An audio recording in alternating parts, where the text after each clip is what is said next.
بسم الله الرحمن الرحيم. هل أتاك حديث الغاشية؟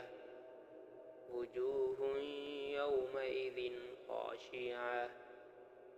عاملة ناصبة تصلى نارا حامية تسقى من عين آنية ليس لهم طعام إلا من ضريع لا يسمن ولا يغني من جوع وجوه يومئذ ناعمة لسعيها راضية في جنة عالية لا تسمع فيها لاغية فيها عين جارية فيها سرر مرفوعة وأكواب موضوعة ونمارق مصفوفة وزرابي مبثوثة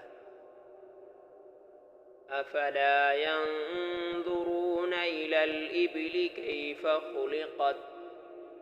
وإلى السماء كيف رفعت وإلى الجبال كيف نصبت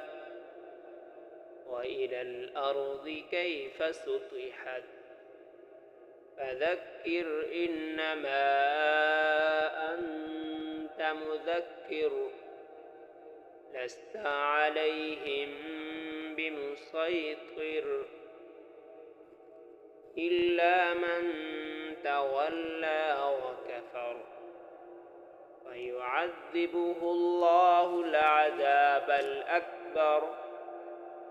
إن إلينا إيابهم ثم إن علينا حسابهم